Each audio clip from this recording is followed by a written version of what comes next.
kulan wacan saaxiibayaal halkan waa Runmaal Media kusoo dhawaada barnaamijkeena dhacdooyinka caalamka qaybtan waxa aad ku daawan doontaan wararkii ugu dambeeyay guud ahaan caalamka xiisada u dhaxaysa Xuutiyiinta dalka Yemen iyo Sacuudi Carabiya oo sare u kacday kadib markii ay Xuutiyiintu fuliyeen weerarkoodii ugu horeeyay kadib hanjabaadii ay u jeediyeen Sacuudi Carabiya haddaba halkee ka dhacay weerarkaas sideese u dhacay dhinaca kalena Turkiga iyo Israa'iil ayaa markan isku baxsanaya xilli ay xiisada gobolka bariga dhexe ee u dhaxaysa Mareykanka iyo Iiraan ay sare u kacayso haddana madax ka tirsan maamulka Israa'iil waxa ay ku hanjabayaan in ay suuragal tahay in ay dagaalamaan ciidamada badda Israa'iil iyo waliba kuwa badda ee Turkiga haddaba maxaa keenay hadalhayntan cusub ay la xiriirta in labada dal ay dagaalami karaan Sacuudi Carabiya iyo Mareykanku waxa ay gaareen heshiis la xiriira in Sacuudi Carabiya laga caawiyo in uu helo warshad tamarta korontada nuclear-ka laga dhaliyo taasi oo la leeyahay waxa ay suuragal uga dhigaysaa Sacuudi Carabiya in ay mustaqbalka yeelan karayso hub nuclear ah haddaba maxay tahay ujeedada Mareykanku leeyahay ee keentay in haatan uu Sacuudiga ka caawiyo inuu helo warshad tamarta korontada nuclear-ka laga dhaliyo qodobadaas iyo qodobo kale oo xiiso leh oo ay ku jiraan wararkii ugu dambeeyay ee dagaalka ama iskoorimaadka culus ee u dhaxeeya Mareykanka iyo Iiraan ayaad ku daawan doontaan barnaamijka dhacdooyinka caalamka halkan waa Runmaal Media haddii aad ku cusub tahay nagu soo biro subscribe haddii aad nala joogtay aad baad u mahadsan tahay muuqaalka like saar una share garee asxaabtaada aad baad u mahadsan tahay aynu ku bilowno kooxda Xuutiyiinta ee Yemen oo ay taageerto Iiraan ayaa sheegtay in ay weerareen laba markab oo kuwa shidaalka qaada ah oo laga leeyahay Sacuudi Carabiya kuwaasi oo marayay badda cas weerarkan ayaa yimid kadib markii isniintii ay ku dhawaaqeen in ay cunaqabatayn ama xayiraad ku soo rogeen maraakiibta Sacuudiga wakaaladda wararka rasmiga ee Sacuudi Carabiya ayaa xaqiijisay in mid ka mid ah maraakiibta oo lagu magacaabo Inkila la beegsaday taasi oo sababtay inuu dab qabsado markabka waxay ku tilmaameen weerarka mid jabinaya sharciga caalamiga ah waxaana sii kordhaya walaaca laga qabo in xayiraadda ay Xuutiyiintu saareen maraakiibta ay keeni karto koror cusub oo ku yimaada qiimaha shidaalka caalamka waxaa cirka isku sii shareeraya xiisada ka taagan badda cas kadib markii ay kooxda Xuutiyiinta ee Yemen ay ballaarisay weerarada ay ku beegsanayso maraakiibta la xiriira Sacuudi Carabiya weeraradan ayaa sare u qaaday walaaca laga qabo amniga marinbiyoodka muhiimka ee badda cas iyo saameynta ay ku yeelan karaan ganacsiga caalamiga ah gaar ahaan dhoofinta shidaalka xilli marinka Hormuz ay Iiraan xiratay kooxda Xuutiyiinta ee Yemen oo ay taageerto Iiraan ayaa sheegtay in ay weerareen laba markab oo kuwa shidaalka qaada ah oo laga leeyahay Sacuudi Carabiya xilli ay marayeen badda cas weerarada ay kooxaha Xuutiyiintu ku beegsadeen labada markab ee shidaalka qaada ee Sacuudiga laga leeyahay ayaa imanaya xilli marinbiyoodka Hormuz uu guud ahaan xiran yahay taasi oo ciriiri gelisay sahayda tamarta adduunka oo dhan falanqeeyaasha dhinaca dhaqaalaha ayaa aaminsan in haddii marinbiyoodka Bab el-Mandab si la mid ah kan Hormuz uu noqdo guud ahaanba uu sare u kac weyn ku iman karo qiimaha shidaalka caalamka kooxaha Xuutiyiinta iyo waliba Sacuudi Carabiya ayaa haatan u muuqda in ay soo gabagaboweysay xabad joojintii u dhaxaysay labada dhinac waxay warar ku soo kordha xiisada u dhaxaysa Xuutiyiinta iyo waliba Sacuudiga barnaamijyadeena soo aadan ayaad ku daawan doontaan like saar muuqaalka lana wadaag asxaabtaada aad baad u mahadsan tahay telefishinka rasmiga ee dawladda Iiraan ayaa markii ugu horeysay hawada ka sii daayay hadal hanjabaad oo si toos ah ugu wajahan qaar ka mid ah hogaamiyaasha dalalka Carabta xilli gobolka uu wajahayo xaalad amni oo aad u kacsan warbaahinta dawladda Iiraan ayaa baahisay fariin lagu sheegay in hogaamiyaasha dalalka Carabta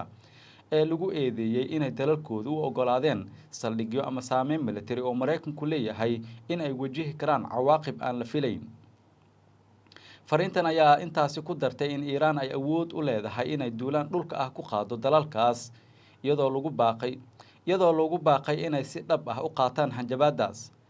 hadalkan ayaa imanaya xilli ay sare u kacayso xiisada dagaal ee u dhaxaysa Iiraan iyo Mareykanka isla markaana ay sii kordhayaan walaacooda ku saabsan in xiisada gobolka ay isu bedesho dagaal ballaaran oo ku lug yeelan kara dalal badan oo dhaca bariga dhexe ilaa ay hadda ma jiro wax jawaab rasmi ah oo ay bixiyeen dalalka Carbeed ee fariinta lagu beegsaday ama Mareykanka hanjabaadan waxay imanaysaa xilli ay Iiraan weeraro ka geysato dalalkaasi ay hadda hanjabaada u jeedisay ee Carbeed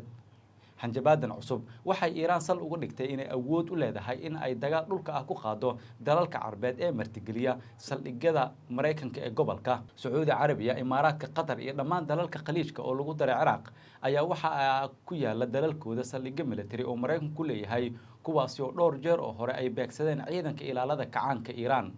hanjabaadan cusub waxa ay ka dhignaan kartaa mid lagu cabsi gelinayo madaxda dalalka Carbeed ee martigeliya saldhigyada waaweyn ee Mareykanku ku leeyahay gobolka kuwaasi oo ka soo qaado duulaanada lagu ekeeyo gudaha dhulka Iiraan. Dhinaca kalena iyadoo ay jirto xiisada Iiraan iyo Mareykanka ee ay ku lug leeyihiin dalalka Carbeed ee haatanba loo hanjabayo ayna gantaalada ku dhacayaan dalalkooda waxaa soo kordhaysa xiisad cusub oo ay dabcan buunbuuninayso Israa'iil. wasiire ka tirsan xukuumadda Israa'iil ayaa sheegay inay suuragal tahay inay dagaalamaan ciidamada badda ee Turkiga iyo waliba kuwa Israa'iil. Haddaba maxaa keenay hadalkan cusub ee ka soo baxaya madaxda Israa'iil suuragal ma tahay in labada dal ay dagaalamaan? Muxuu yahay ubuucda khilaafka labada dhinac ee xitaa keeni kara in gacan ka hadal dhex maro labadan dal ee xulafada la ah Mareykanka? bariga dhexe waxaa mar kale ka soo baxaya calaamado muujinaya xiisad cusub oo laga yaabo in ay bedesho isu dheelitirka awoodda gobolka. Markii ugu horeysay muddo dheer mas'uul sare oo Israa'iili ah ayaa si cad uga hadlay suuragalnimada dagaal dhex mari kara Israa'iil iyo Turkiga, isagoo ka digay in ciidamada badda ee labada dal ay isku fara saari karaan badda. Hadalkaas oo kaliya kuma ekaan digniin siyaasadeed balse waxaa daba socday warbixino sheegay in Israa'iil ay dib u qaabeynayso awooddeeda badeed isla markaana ay ka fiirsanayso in ay hesho diyaarado casri ah oo lagu talagalay raadinta iyo la dagaalanka maraakiibta quusa xilli Turkigu uu si xawli ah u ballaarinayo awooddiisa badeed. Haddaba maxaa sababay hadalladan? Sidee Turkiga u gaaray heer ay Israa'iil ugu muujiso walaac diidan? Ma dhaba in labada dal ay u sii socdaan isku dhac toos ah mise waa fariimo siyaasadeed oo lagu cabirayo awood? Xiisada u dhaxaysa Turkiga iyo Israa'iil ma aha mid dhawaanahan soo bilaabatay. Labada dal ayaana sanadkii tagay ee 2025 ku sigtay inay isku fara saaraan gudaha dalka Syria xilli dowladda Turkiga oo taageero siisa dowladda cusub ee ka dhisan Syria ay duqeymo culus kala kulantay Israa'iil. Labada dal oo dabcan xulafo dhow la ah Mareykanka ayaa la aaminsan yahay inaysan dagaalamayn oo ay kaliya hadalladan yihiin kuwa siyaasadeed oo lagu muujinayo isdiidooyinka labada dhinac ee ku saabsan xaaladda guud ee bariga dhexe. Wixii warar ee ku soo kordhay xiisada u dhaxaysa labadan dal barnaamijyadeena dambe ayaad ku daawan doontaan. markan haddii aynu eegno Sacuudi Carabiya iyo Mareykanka ayaa gaaray amaba kala saxiixday heshiis la xiriira in Sacuudiga loo dhiso warshad tamarta nukliyeerka korontada soo saarta taasi oo aan ahayn mid hub. Heshiiskan ayaa lagu sheegay inuu yahay mid nabadeed oo aan lagu soo saarin hub nukliyeer ah. su'aalaha ugu badan ee la isweydiinayo ayaan ah maxaa haatan keenay in Mareykanku uu heshiiskaasi la galo Sacuudi Carabiya xilli gobolka bariga dhexe uu ka soconayo dagaal u dhaxeeya Mareykanka iyo Iiraan kaasi oo saameeyay guud ahaanba dalalka Carbeed ee mandiqada ku yaala.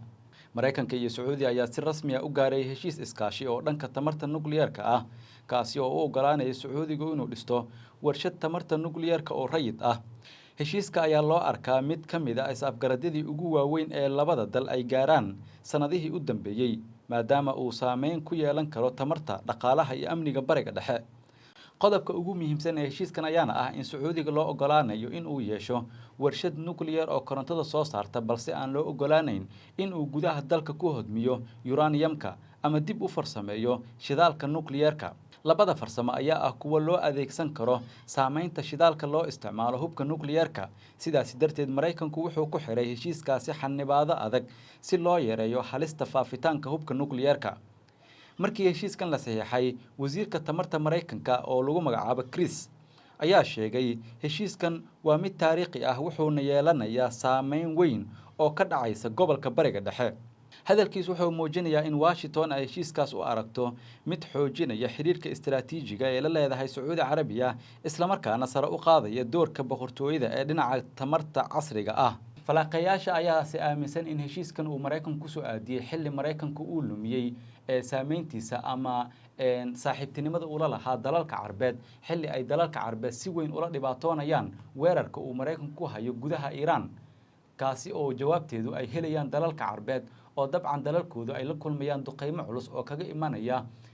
Iiraan sabab la xiriirtana ay tahay weerarada uu Mareykanku ka qaadayo dhulalkooda. heshiiskan ayaana lagu sheegay mid u muuqda soo jiidasho lagu damacsan yahay Sacuudi Carabiya iyo qaybo ka mid ah dalalka Carabta oo iyaguna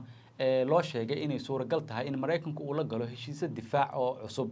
kadib weerarada Iiraan ay kala kulmayaan dalalka Carbeed. guud ahaan saaxiibayaal waxaan intaa ku soo gabagabaynaynaa qaybtii koobaad ee barnaamijkeena dhacdooyinka caalamka ee aad kala socoteen Runmal Media. haddii aad nagu cusub tahay nagu soo biro subscribe haddii aad nala joogteen aad baad u mahadsan tahay. muuqaalka like saar la sii wadaag asxaabtaada intaynu ku kulmayno barnaamijkan xiga nabadgelyo